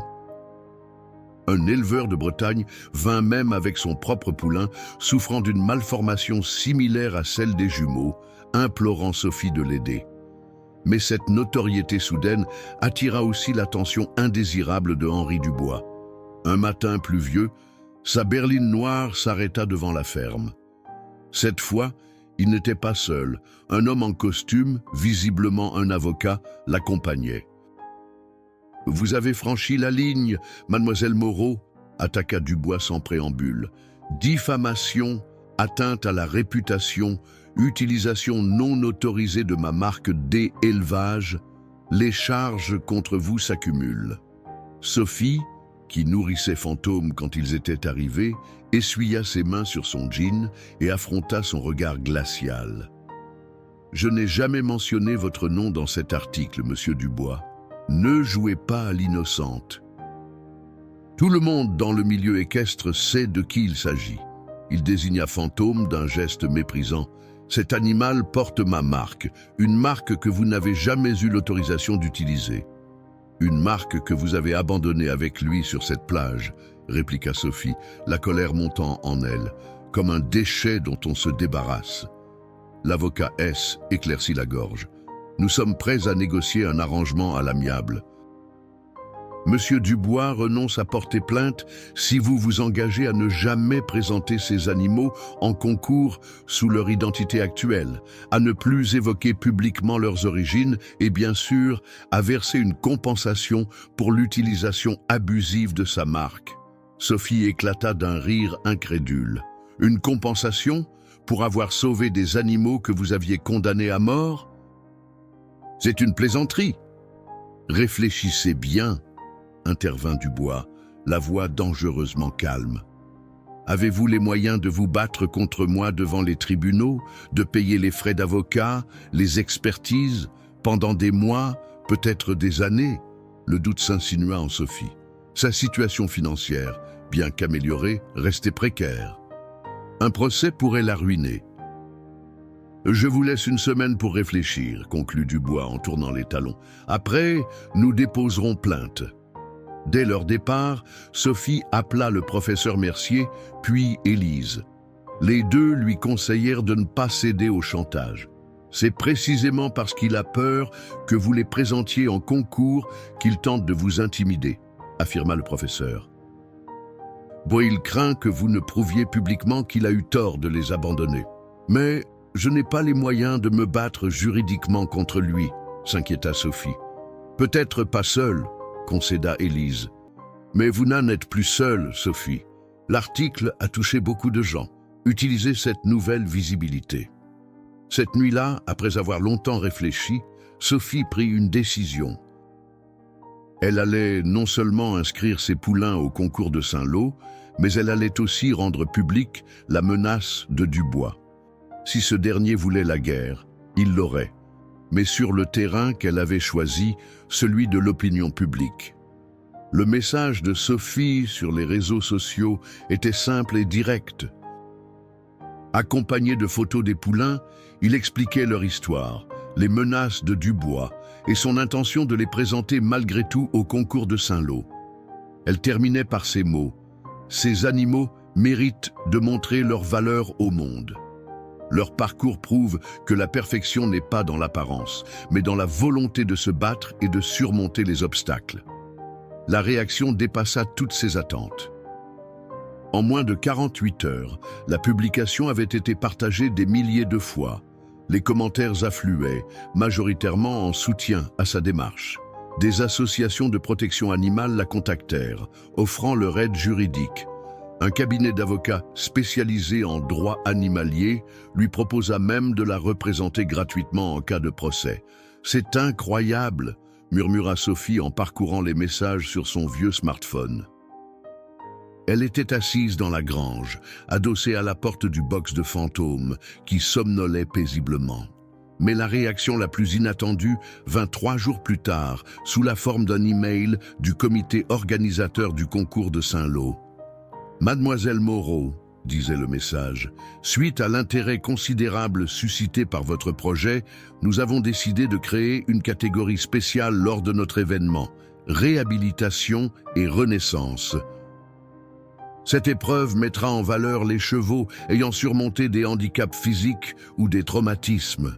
Nous serions honorés que vos 3 protégés inaugurent cette catégorie. » Sophie n'en croyait pas ses yeux. Une catégorie spéciale, créée pour eux. C était bien plus qu'une simple participation. C était une reconnaissance officielle de la valeur de son travail, une légitimation de sa vision alternative de l'équitation. La nouvelle se répandit rapidement. D'autres propriétaires de chevaux en réhabilitation commencèrent à contacter les organisateurs pour participer à cette nouvelle catégorie. En quelques semaines, ce qui devait être une simple démonstration se transforma en une véritable compétition avec une dizaine de participants. Henri Dubois, furieux de ce retournement de situation, tenta d'exercer des pressions sur les organisateurs, menaçant de retirer ses propres chevaux du concours. Mais cette fois, son influence se heurta à un mur. L'opinion publique était massivement du côté de Sophie, et le comité, sentant le vent tourner, ne céda pas. Pour Sophie, une nouvelle phase commençait, la préparation intensive pour le concours. Chaque matin, avant même le lever du soleil, elle était déjà au travail avec ses poulains. Fantôme s'avérait être le plus facile à entraîner, montrant une intelligence et une sensibilité remarquables. Il semblait comprendre exactement ce qu'on attendait de lui, ajustant sa posture et son allure au moindre signal. Les jumeaux, en revanche, présentaient un défi plus complexe. Leurs jambes, bien que considérablement améliorées, nécessitaient toujours des exercices spécifiques et un équipement adapté. Sophie avait conçu une routine unique pour chacun d'eux, adaptée à leurs forces et faiblesses particulières. Tempête est plus à l'aise dans les figures de précision, expliquait-elle à Élise venue l'aider pour le week-end. Mais Orage a une meilleure endurance. On va jouer sur ses points forts. Le village entier semblait s'être mobilisé pour le projet. Des fermiers voisins venaient régulièrement aider à l'entretien de la ferme, libérant du temps pour l'entraînement. Des collégiens, inspirés par Thomas, passaient leurs après-midi à nettoyer les box ou à préparer le matériel. Marie, la femme du pharmacien, avait même organisé une collecte pour acheter de nouveaux équipements, selles adaptées, brosses de qualité, tenues de présentation. Si tu vas défier Dubois sur son terrain, autant être équipé comme il faut, avait-elle déclaré en remettant les fonds à Sophie. 3 semaines avant le concours, alors que les progrès étaient constants et l'optimisme à son comble, un nouveau coup dur frappa. Un matin, Sophie trouva Fantôme couché dans son box, refusant de se lever, la respiration laborieuse. Son anémie diagnostiqua immédiatement le professeur Mercier, appelé en urgence. Un épisode aigu, probablement déclenché par le stress de l'entraînement intensif. « Va-t-il s'en remettre ?» demanda Sophie, la gorge nouée. « Oui, mais pas à temps pour le concours. J'en ai peur. » Il a besoin de repos absolu pendant au moins 1 mois. Cette nouvelle fut dévastatrice. Fantôme était celui qui avait les meilleures chances de remporter une médaille. Plus encore, il était le symbole même de leur combat, le poulain blanc abandonné devenu un étalon magnifique. « Tu peux toujours participer avec les jumeaux », suggéra Thomas, essayant de la réconforter. « Ce ne sera pas pareil », murmura Sophie, caressant doucement Fantôme qui gémissait faiblement sur sa paille. « Nous devions y aller tous ensemble, montrer que chacun d'eux méritait une seconde chance. » Cette nuit-là, Sophie resta auprès de Fantôme, lui parlant doucement des heures durant, comme pour s'excuser d'avoir trop poussé son entraînement. Vers l'aube, alors qu'elle somnolait contre la porte du box, elle sentit quelque chose lui effleurer l'épaule, Ouvrant les yeux, elle découvrit Fantôme debout, vacillant sur ses jambes, mais debout. « Hé, mon beau !» chuchota-t-elle, émue. « Tu devrais te reposer. » Mais le poulain resta fermement sur ses pattes, comme s'il refusait de céder à la faiblesse. Cette détermination toucha Sophie au plus profond. Elle comprit soudain que, tout comme elle se battait pour eux, ces poulains se battaient aussi pour elle. Ils avaient formé un lien qui dépassait la simple relation soigneur-animal. « D'accord, » dit-elle finalement, « on y va, à ton rythme. » Elle modifia entièrement le programme d'entraînement. Pour Fantôme, les séances furent réduites à quelques minutes par jour, focalisées sur la qualité plutôt que la quantité. Pour compenser, elle intensifia le travail avec Tempête et Orage, qui semblaient avoir compris l'enjeu et redoublèrent d'efforts. Le professeur Mercier, initialement sceptique, fut surpris par les progrès rapides de Fantôme sous ce nouveau régime. « Il est remarquable », admit-il après un examen approfondi. Son hématocrite remonte plus vite que prévu. Avec prudence, il pourrait effectivement être prêt pour le concours. Une semaine avant l'événement, un dernier obstacle surgit. La remorque que Sophie utilisait pour transporter les poulains fut vandalisée pendant la nuit. Pneus crevés, feux brisés, portes forcées. « C'est du bois », gronda Thomas en découvrant les dégâts. « Il essaie de nous empêcher d'aller au concours. » Sophie contempla silencieusement la remorque endommagée. Elle avait épuisé ses économies dans les soins et l'entraînement des poulains. Impossible de la faire réparer à temps, encore moins d'en louer une autre. « Je vais appeler le comité », décida-t-elle, « leur expliquer la situation. Peut-être pourront-ils. » Elle fut interrompue par l'arrivée d'un convoi de véhicules. À leur tête, un van à chevaux flambant neuf, suivi de plusieurs voitures remplies de villageois. Monsieur le roi, le maréchal Ferrand retraité, descendit du van avec un sourire malicieux. « Cadeau du village », annonça-t-il simplement. « On s'est tous cotisés. Tu ne croyais quand même pas qu'on allait te laisser tomber si près du but ?» Sophie, submergée par l'émotion, ne put que murmurer des remerciements entrecoupés de larmes. Cette solidarité inattendue lui donnait une force nouvelle face à l'adversité. Cette nuit-là, alors qu'elle vérifiait une dernière fois les box avant de se coucher, Sophie s'arrêta un instant pour contempler ses trois protégés. Fantôme, Tempête et Orage. Trois destins qui auraient dû s'achever sur une plage froide de Normandie, mais qui, par un caprice du destin, ou peut-être par quelque chose de plus profond, s'étaient entrelacés avec le sien. « Oh, quoi qu'il arrive à Saint-Lô, murmura-t-elle, vous avez déjà gagné. » L'aube se levait à peine sur la campagne normande lorsque le convoi quitta la ferme des Moreaux. En tête, le van flambant neuf transportant les trois poulains, conduit par Sophie. Derrière, une procession de voitures remplies de villageois, de étudiants vétérinaires et de nouveaux soutiens venus parfois de loin pour assister à cet événement devenu symbolique. Saint-Lô, capitale du cheval normand, accueillait ce jour-là son concours régional annuel. Mais cette année, l'événement avait pris une dimension particulière. La nouvelle catégorie réhabilitation et renaissance avait attiré l'attention des médias bien au-delà des frontières régionales. Des chaînes nationales avaient annoncé leur présence et une équipe de documentaristes belges avait même demandé l'autorisation de suivre spécifiquement Sophie et ses poulains. « Je n'aurais jamais imaginé tout ça », confia Sophie à Thomas, alors qu'ils approchaient du pôle hippique de Saint-Lô, imposant complexe équestre aux bâtiments de pierre blonde. « J'avais juste voulu sauver trois poulains abandonnés. Tu as fait bien plus, » répondit le jeune homme.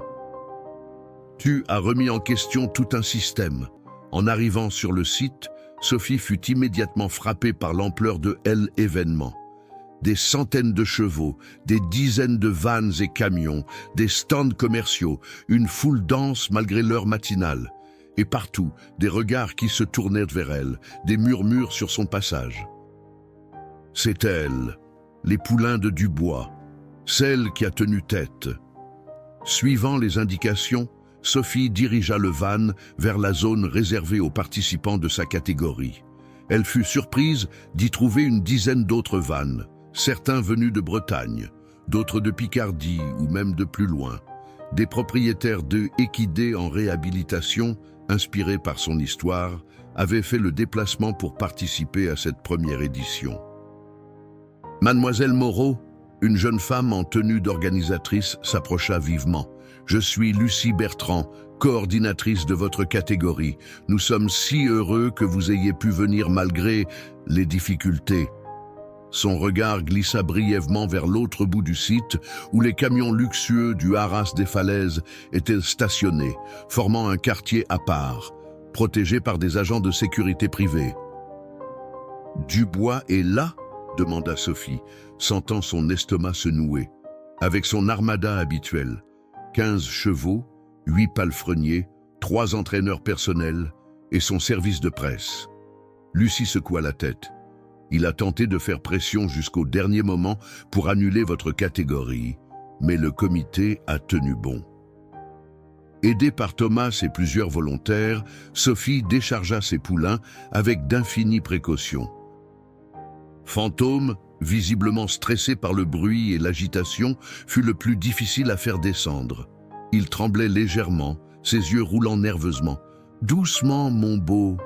murmura Sophie, caressant son encolure. « Tout va bien, je suis là. » Tempête et orage, au contraire, semblèrent stimulés par l'environnement nouveau.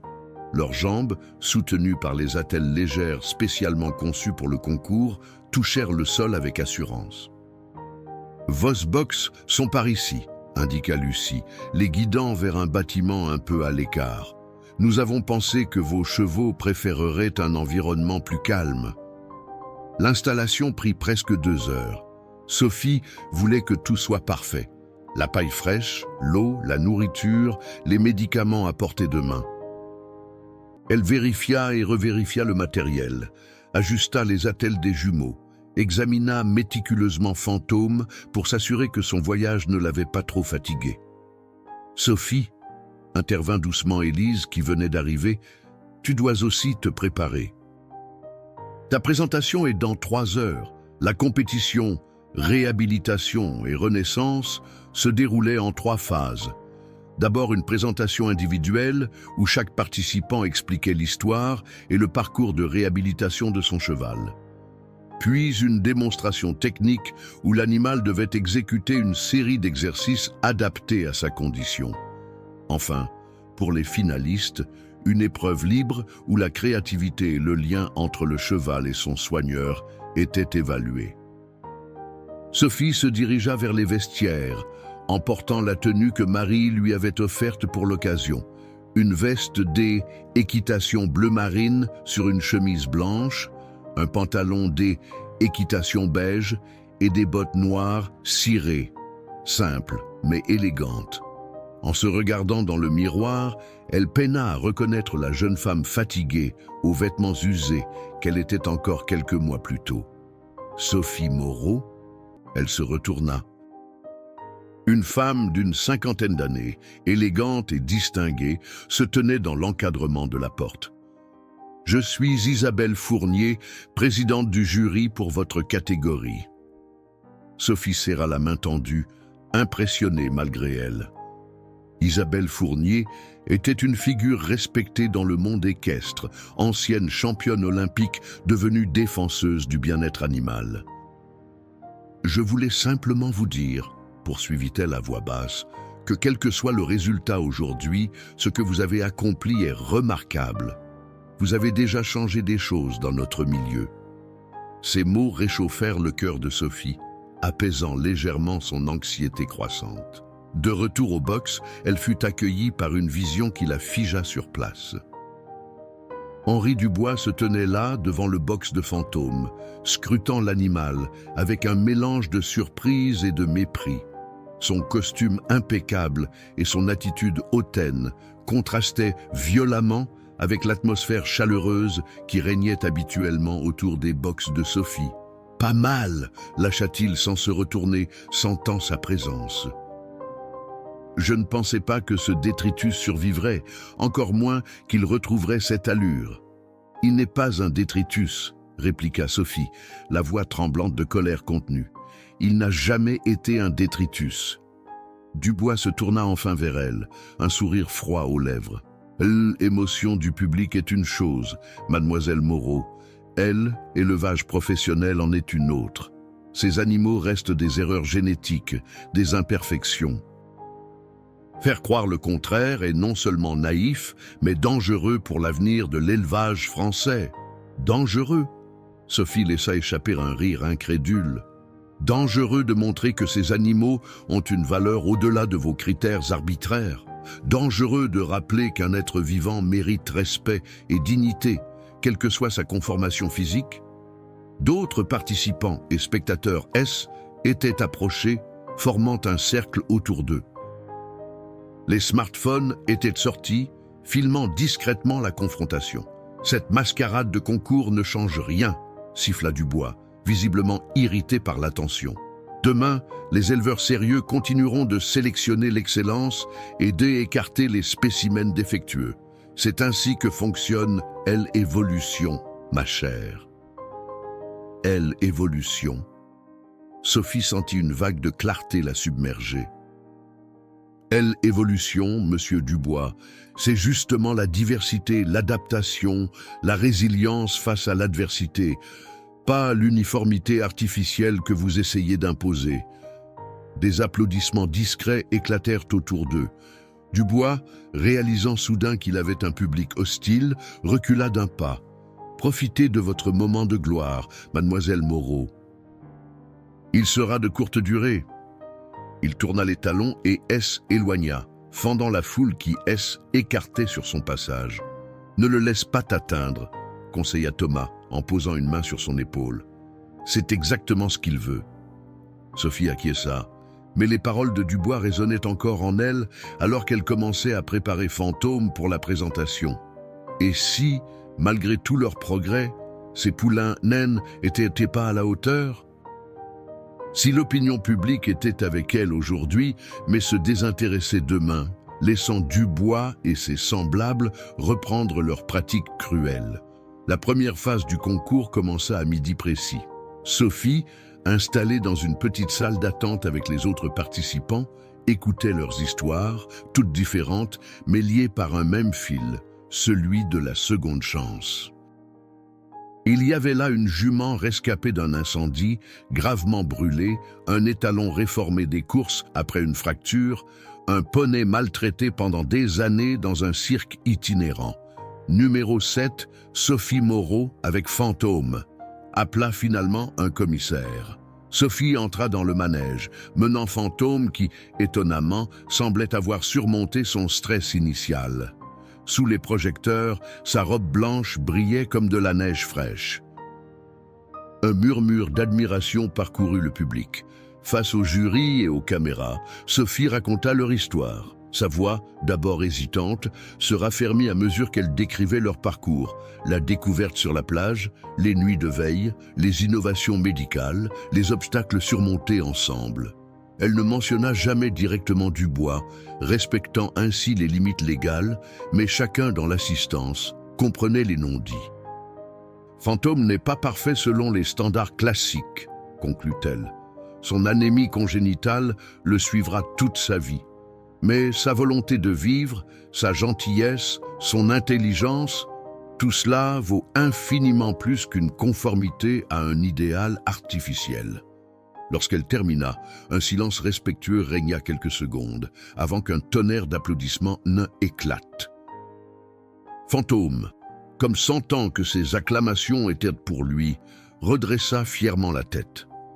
Les présentations des jumeaux suivirent, tout aussi émouvantes. Tempête et orage, avec leurs attelles quasiment invisibles sous les lumières du manège, exécutèrent leurs figures avec une précision qui témoignait des heures d'entraînement. Leur synchronisation parfaite, évoluant comme un seul être à deux corps, arracha des exclamations admiratives.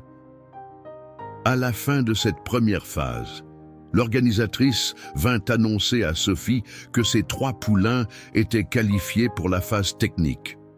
Le jury a été particulièrement impressionné par vos méthodes de réhabilitation, ajouta-t-elle. Ils aimeraient en savoir plus sur vos attelles personnalisés. La phase technique, plus exigeante, révéla quelques limites. Fantôme, fatigué par l'effort continu, montra des signes d'essoufflement vers la fin de sa prestation. Les jumeaux, bien que remarquablement coordonnés, perdirent occasionnellement leur équilibre dans les virages serrés. « Ce n'est pas grave », rassura le professeur Mercier, venu assister à la compétition. « L'important est de montrer leur potentiel, pas d'atteindre la perfection aujourd'hui. » Quand les résultats des finalistes furent annoncés, Sophie découvrit avec émotion que Fantôme était qualifié pour elle épreuve libre. Tempête et Orage, bien que non sélectionnés individuellement, recevraient une mention spéciale du jury pour leur travail en duo. « Tu te rends compte ?» s'exclama Thomas, extatique. « Fantôme est en finale !» Le poulain que Dubois avait abandonné pour mort. Sophie sourit, mais une ombre d'inquiétude planait sur elle. Elle, épreuve libre, dernière étape de la compétition, était aussi la plus exigeante. Fantôme devrait puiser dans ses dernières réserves. « Il peut le faire », dit-elle finalement, fixant les yeux vifs de son protégé. « Nous pouvons le faire ». Alors qu'elle s'apprêtait à conduire Fantôme vers le box pour un repos bien mérité avant la finale, Sophie aperçut une silhouette familière qui se dirigeait vers la sortie. Henri Dubois quittait précipitamment les lieux, le visage fermé, suivi par son entourage, visiblement déconcerté. « Il paraît que son étalon vedette, prince de Normandie, vient d'être disqualifié », lui glissa Lucie, passant près d'elle. Contrôle antidopage positif. L'ironie de la situation échappa pas à Sophie. Pendant qu'elle se battait pour réhabiliter des poulains défectueux par des méthodes naturelles, Dubois trichait pour maintenir l'illusion de la perfection de ses chevaux supérieurs. « Et maintenant ?» murmura-t-elle à l'oreille de Fantôme. « Montrons-leur ce que vaut vraiment un rescapé. » Le soleil commençait à décliner sur le pôle hippique de Saint-Lô, lorsque les finalistes de la catégorie Réhabilitation et Renaissance furent appelés pour l'épreuve libre. Les gradins S étaient remplis progressivement au cours de la journée, la rumeur du scandale de dopage touchant Henri Dubois ayant attiré davantage de spectateurs. Des journalistes S étaient massés près de la piste, caméras et micros prêts à capturer chaque instant de cette compétition devenue symbolique. Dans le box de préparation, Sophie ajustait une dernière fois le harnachement de Fantôme. Le poulain blanc semblait avoir retrouvé son énergie après une heure de repos. Ses yeux, vifs et attentifs, suivaient chaque mouvement de sa soigneuse avec une confiance absolue qui émouvait tous ceux qui les observaient. « Tu te rappelles ce qu'on a préparé ?» murmura Sophie, frottant doucement son front contre celui du cheval. « Pas d'acrobatie.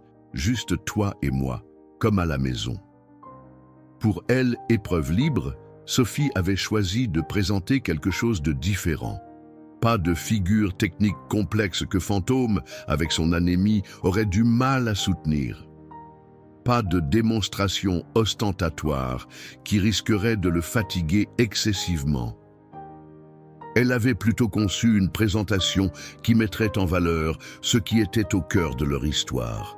La confiance, la résilience, le lien indéfectible entre eux, numéro 7, Sophie Moreau et Fantôme, annonça le haut-parleur.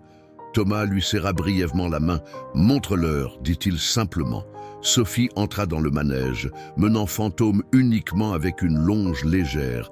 Pas de mort, pas de bride complexe, juste un licol en cuir souple. La musique qu'elle avait choisie commença doucement. Les premières notes du Clair de lune de Debussy, interprétées au piano seul. Dans un silence presque religieux, Sophie retira complètement la longe. Fantôme resta immobile au centre de la piste, parfaitement calme malgré la foule, les lumières, les caméras. Puis, au geste presque imperceptible de Sophie, il commença à se déplacer.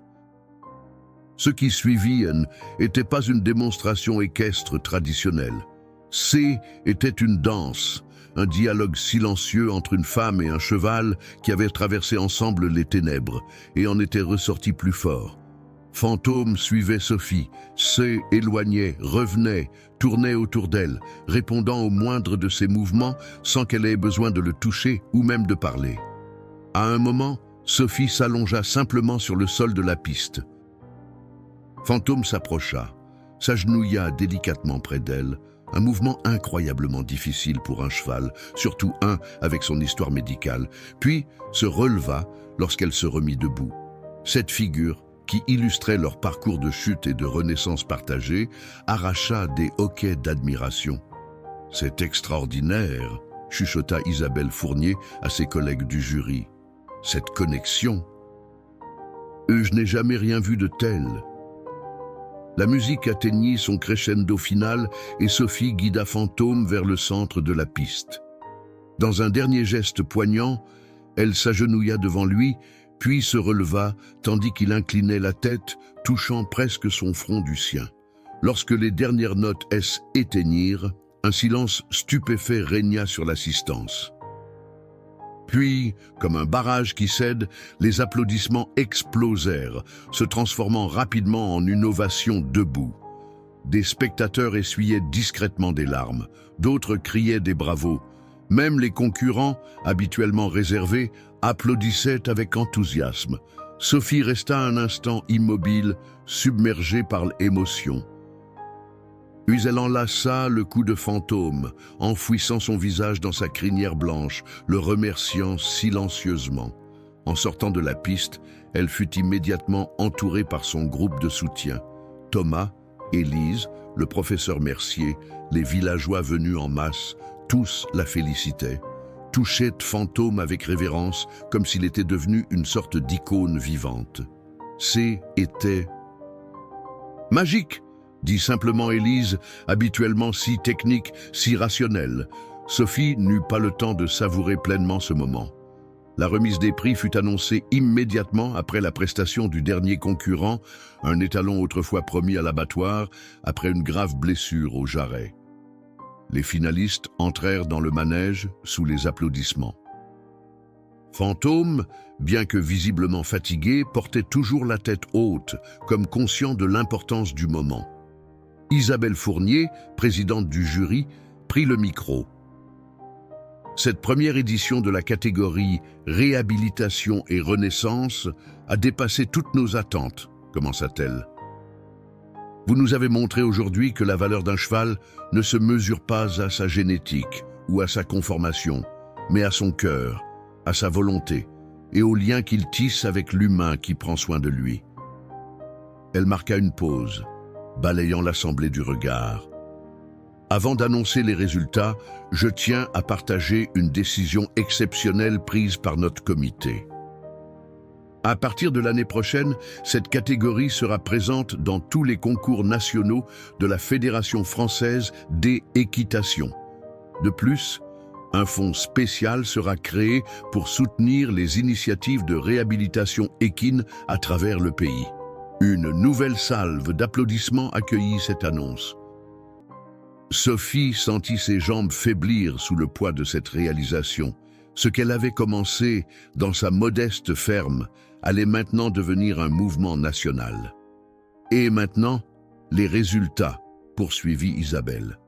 La médaille de bronze est décernée à Julien Renard et Phénix. Les annonces continuèrent, mais Sophie les entendait à peine, son cœur battant si fort qu'il semblait couvrir tous les autres sons.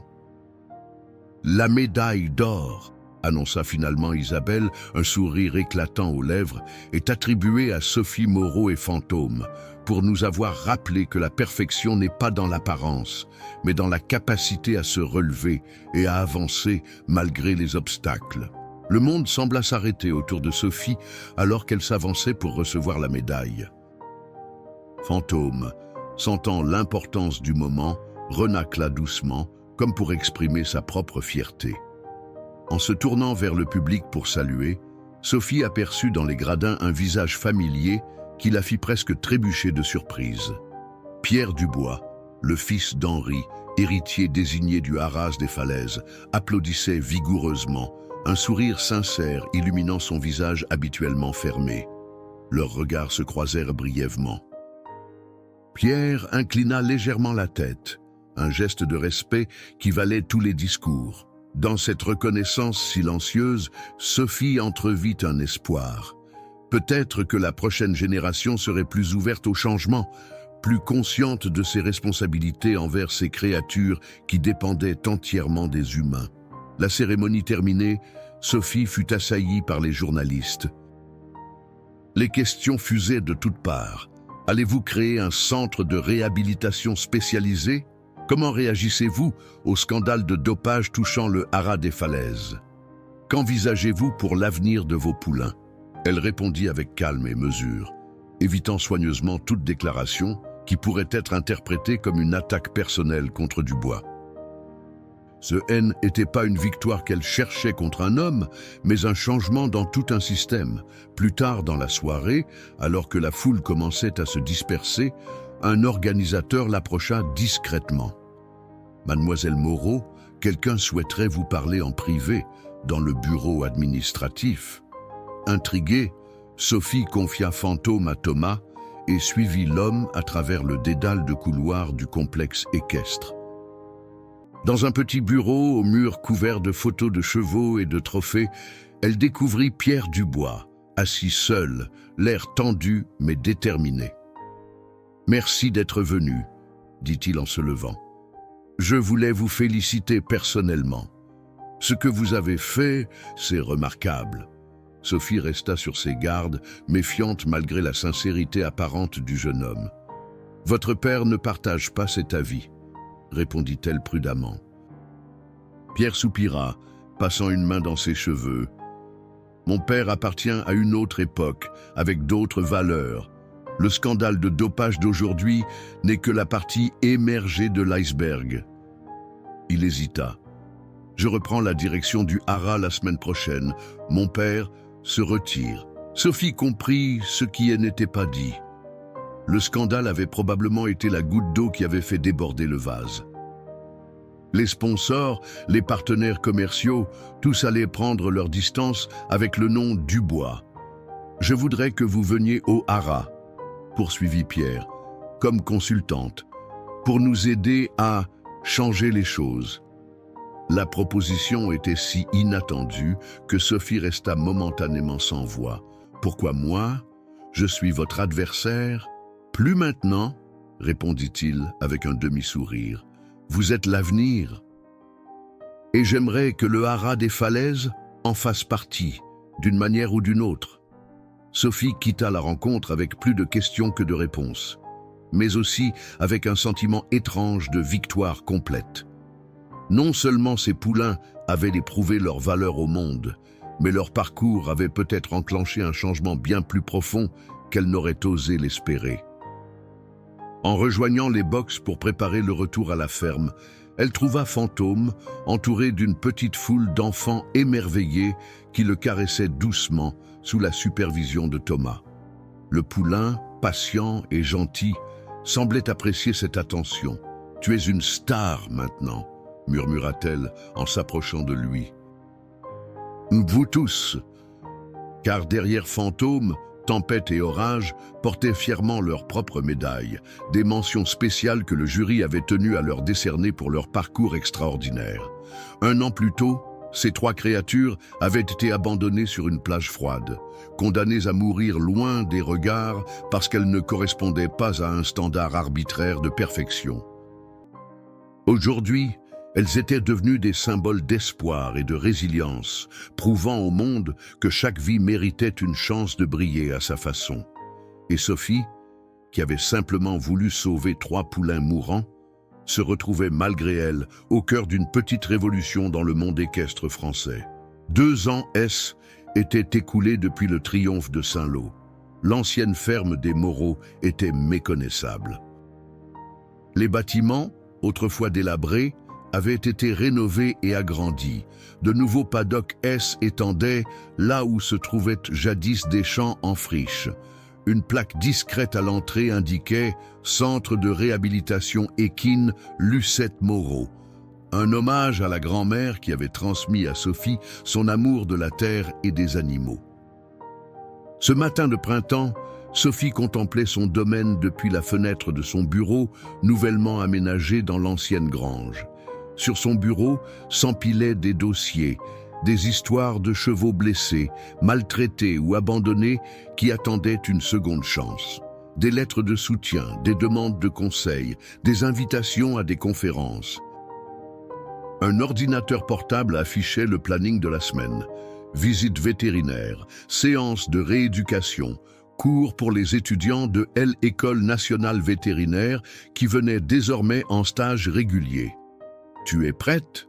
demanda Thomas, entrant après avoir frappé légèrement. Devenu un jeune homme de 18 ans, il travaillait maintenant officiellement au centre pendant son année sabbatique avant de commencer ses études vétérinaires.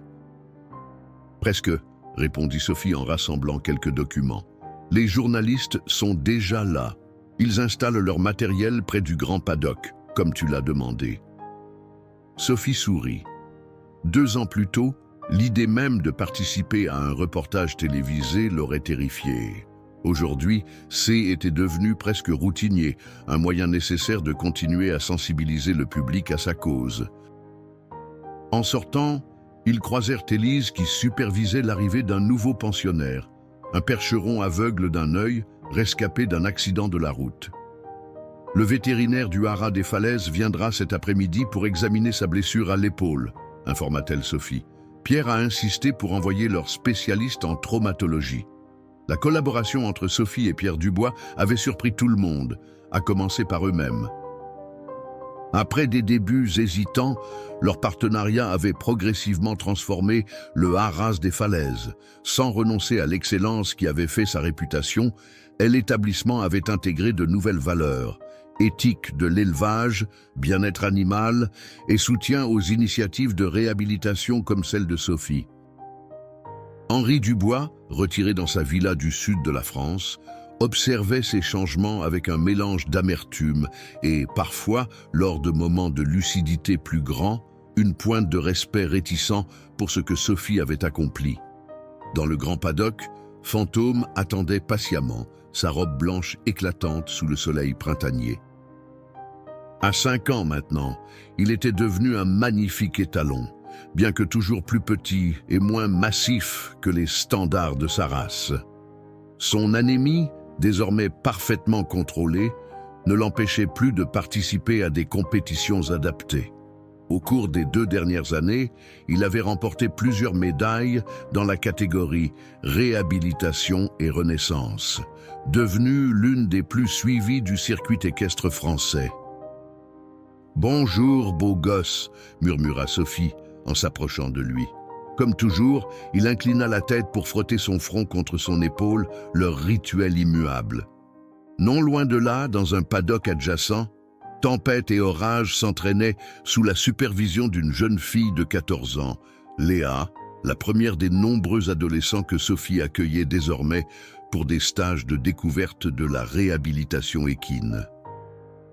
Les jumeaux, débarrassés de leurs attelles depuis plus d'1 an, conservaient une légère asymétrie dans leur démarche, une signature plutôt qu'un handicap, comme aimait à le dire Sophie.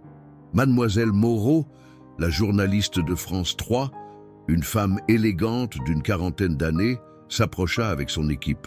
« Nous sommes prêts quand vous l'êtes. » L'interview se déroula dans le paddock, avec Fantôme comme toile de fond vivante. Les questions portaient sur l'évolution du centre, sur l'impact du mouvement qu'elle avait lancé, sur les récentes évolutions législatives concernant le bien-être des chevaux de compétition. Ce qui a commencé comme un sauvetage désespéré est devenu un véritable changement de paradigme, expliqua Sophie face à la caméra. Aujourd'hui, plus de 20 centres similaires aux nôtres ont ouvert à travers la France. La Fédération des équitations a adopté de nouvelles règles éthiques pour l'élevage et la compétition. Des chevaux qui auraient été euthanasiés il y a quelques années pour des défauts mineurs trouvent maintenant des rôles adaptés à leurs capacités. Et tout ça a commencé avec 3 poulains abandonnés sur une plage, souligna la journaliste. Oui. Fantôme, tempêtes et orages m'ont enseigné que la perfection n'est pas dans la conformité à un standard arbitraire, mais dans la capacité à surmonter les obstacles avec courage. Après l'interview, Sophie accompagna équipe pour un tour du centre. Dans l'ancien potager de Mémé Lucette se trouvait maintenant un espace de rééducation en plein air, avec différentes textures de sol et des obstacles adaptés. L'ancienne étable abritait désormais un laboratoire modeste, où des étudiants vétérinaires testaient de nouveaux traitements pour les affections équines chroniques. « Vous venez d'où » demanda Sophie à un jeune homme qui manipulait un microscope. « De l'école vétérinaire de Lyon », répondit-il avec enthousiasme.